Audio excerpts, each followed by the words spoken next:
The destination highlight of the trip was definitely visiting Yellowstone for the second time.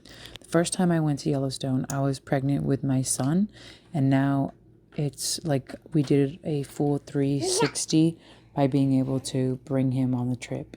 And I did promise myself that I would always bring him back here.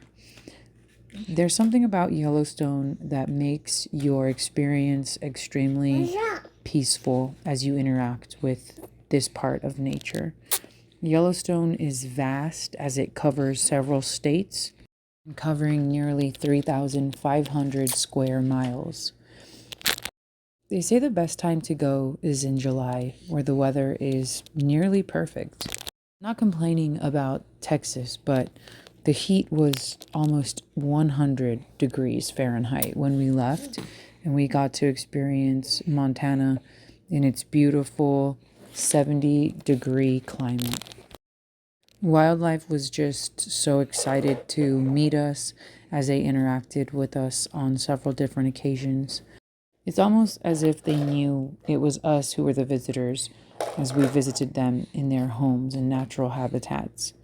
And they were very confident as they interacted with us as well. Having my son near while we interacted with animals like this was a privilege to say the least, because he gets to experience how humans should be treating the animals and how animals should be interacting with us humans, not out of fear, but out of, just a genuine trust. This area was Rock Creek Vista Point, and it was right outside Yellowstone. We had already spent a lot of time just exploring this little area, and we hadn't even gotten into the national park yet. There are also a lot of nice little shopping areas, places that sell tea and souvenirs that you can go into. They also have restrooms, some of them have lodging. So I would definitely check them out if you are in the area, because you can get, some nifty things that you want to bring back home to remind yourself of the trip. Okay, we visited the northeast entrance of Yellowstone, and this was the city that we passed up called Cook. It's a cute little village with restaurants and cute, adorable little shops. So if you do want to check that out before you get into Yellowstone, I would recommend it, because there's not a lot of options for stopping once you are inside. The closest visitor center is actually pretty far, and it would take you several hours to get to it.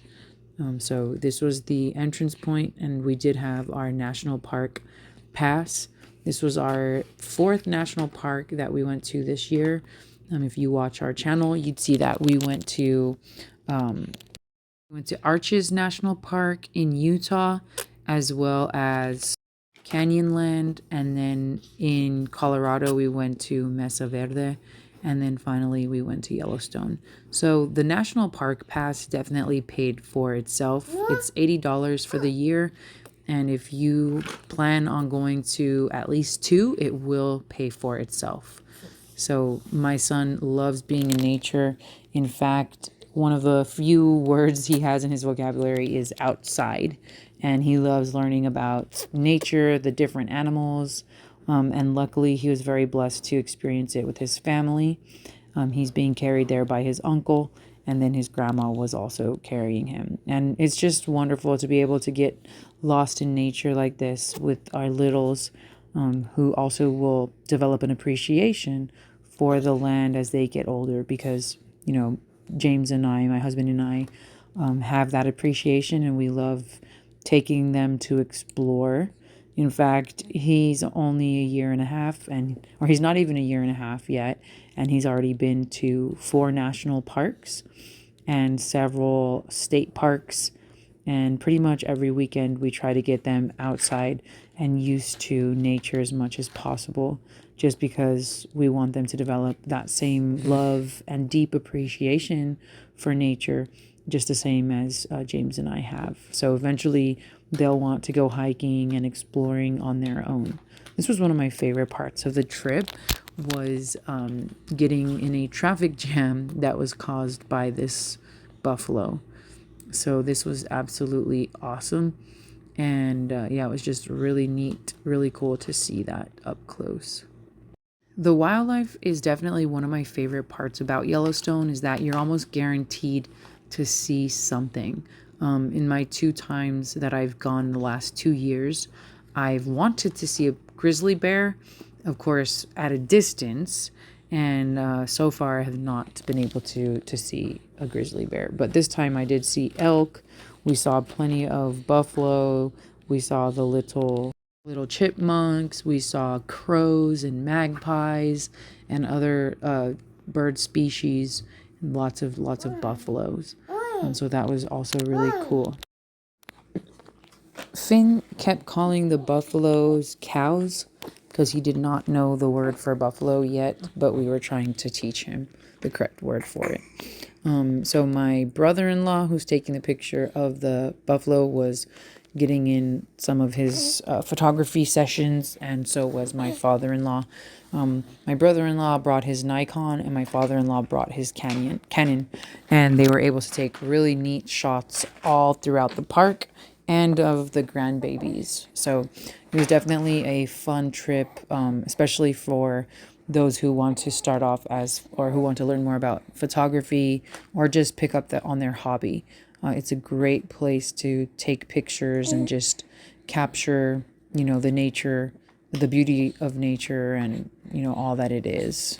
Okay, so here's a fun fact about Yellowstone. In 1872, it became the first official national park in the United States and in the world as well. Yellowstone's motto is "for the benefit and enjoyment of the people."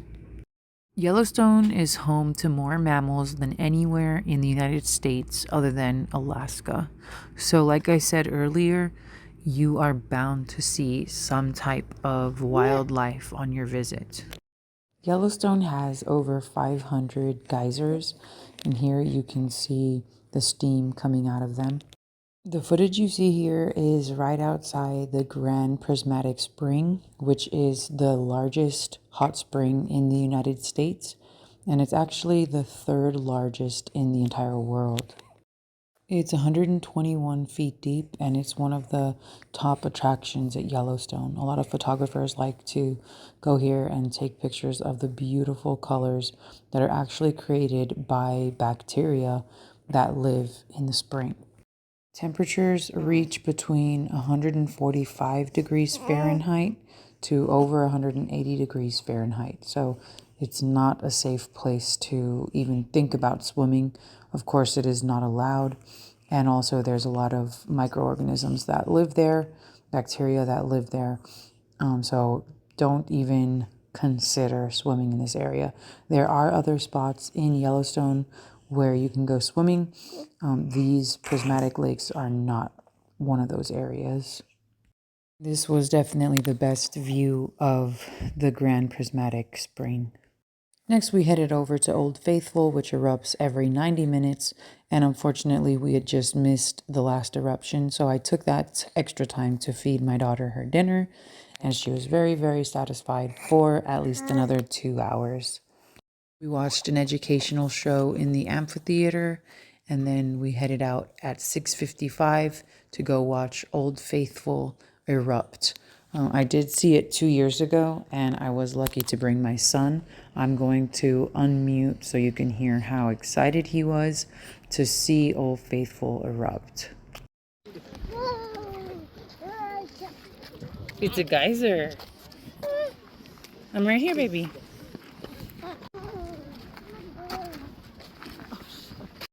I definitely recommend going early so you can get a nice spot. As you can see, it does get pretty crowded.